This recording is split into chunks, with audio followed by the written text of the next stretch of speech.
My current definition of love is simply just to be. I think if you put too much on love, it starts to turn into other things. I think simply just being as human beings is love. That is it, you know? And sometimes love is ugly, sometimes love is beautiful, sometimes it's sad. And I think never attaching it to anything other than just being is as simple as I'd like to put it.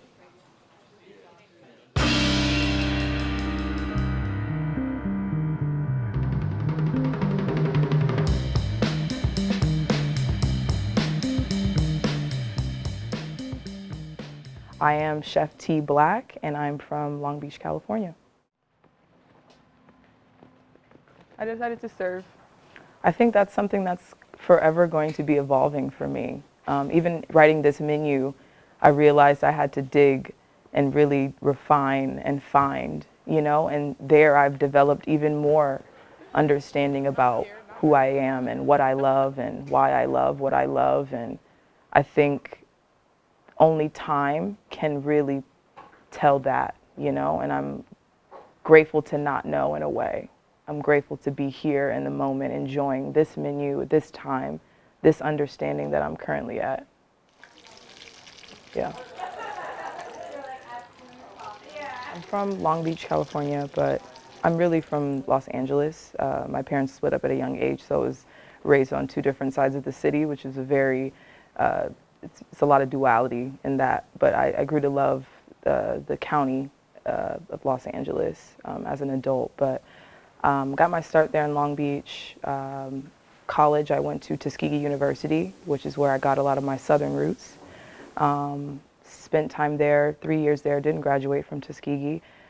Decided my last year that I needed to go and explore my purpose and passion, which was food. So I decided to move to Hawaii, Honolulu, and there I studied culinary arts. And I studied there for about a year and a half, and then continued to work in Hawaii and continue my growth and falling in love with food and new ingredients and a different culture other than my own for once. And I think that is where I truly began to, as you would say, reevaluate what love is for myself. And like what I thought I loved so much about Long Beach, when I moved to Hawaii, it was almost like, oh wow, I'm loving this even more, or I'm loving this as well. So it expanded me in a way that I don't think anywhere else could have.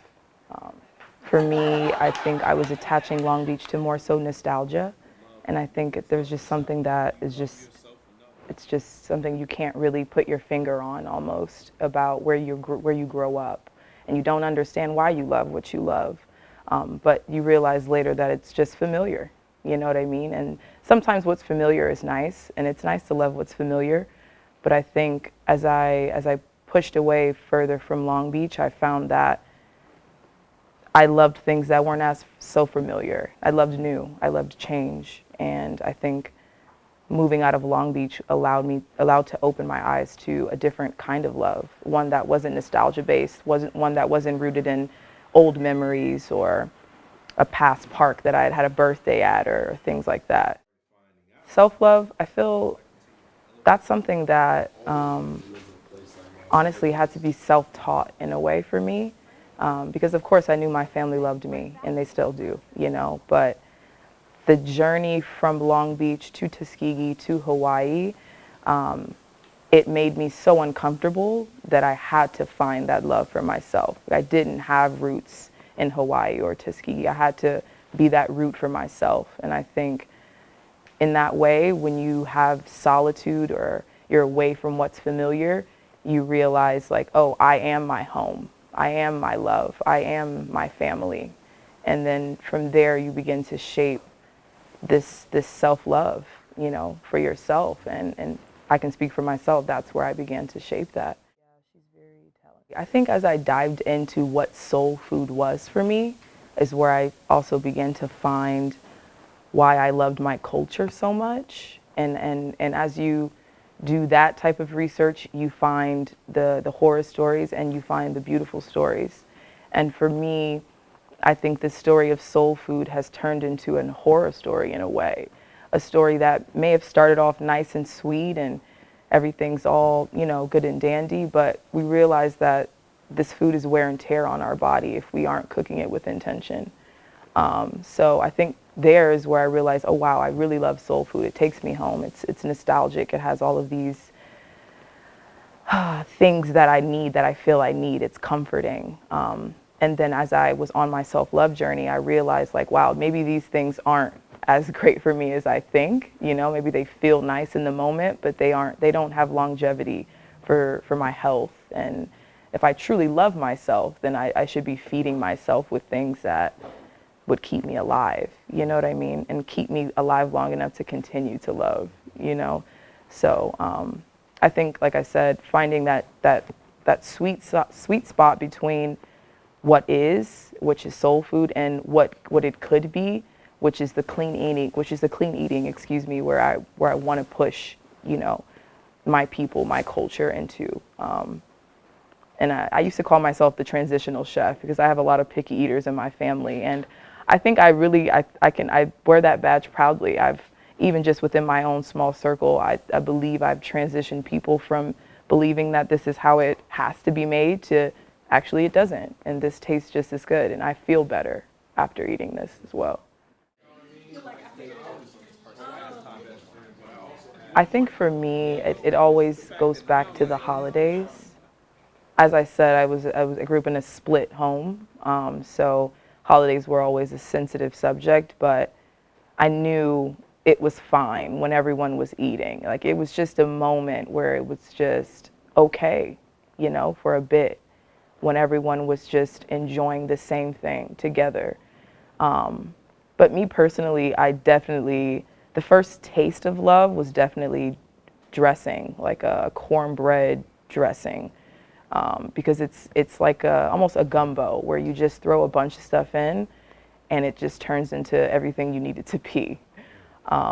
And that is the moment that I realized like, oh wow, a dish can be balanced. You know, later on I'm realizing this as an adult, but the child in me is just, you know, experiencing something that looks gross, but like for me, I'm like, yo, this is amazing. And my cousins are looking at me like, this is nasty. Why do you like this? And I'm like, I love it. It's balanced. It's great. Like, you know, so definitely stuffing for sure. Yeah, honestly, I had a mentor for a while, and he called everyone love. And it's something that people made fun of him about. And I noticed that it didn't bother him though, you know, and I could see people lit up when he did it. And I lit up when he called me that. But I knew it was nothing, there was no ill intent, there was no flirting, there was nothing behind it besides the fact that you are love, you know? And as we hung out, I started to develop that in my own language. And then I started to refine my own definition of what that meant for me. And for me, calling someone love is like the only thing we can call each other. You know what I mean? Like it's like calling someone human, you know, because we were all brought here to experience this world, this earth, and we're all just trying to love, you know what I mean? Or not. But even if you aren't, there's love in you. You know what I mean? So, and I see that. So it's definitely something that it's had its moments where it's like, you know, jarring for people because, you know, I work on Slauson, and when you work in a city like that, in an area like that, you run into a lot of different characters, you know? So an older 70-year-old woman who's lived in that neighborhood is love, and then so is a 20-year-old ex-gangbanger. He's also love, you know, and there's no difference between the two in my eye. I did bring my father. This is my sous chef for the evening. I thought it was extremely fitting that I brought him tonight because he has been a major part of my journey, and I'm getting a bit emotional because I love this man so much. And I called him last minute and he said, of course, no problem. And I boss him around and he takes it and we walk out like we're best friends. So this is my first best friend, my first love, so I thought it was fitting to bring him. Yeah. Also, I had my friend here shooting content for me. I typically don't have anyone shooting content for me, so I'm being more intentional with that. So this is Justina. She's been helping me out tonight, and the lovely servers as well. They've been great energy all the way around. So this has been the team. So thank you guys. Yeah.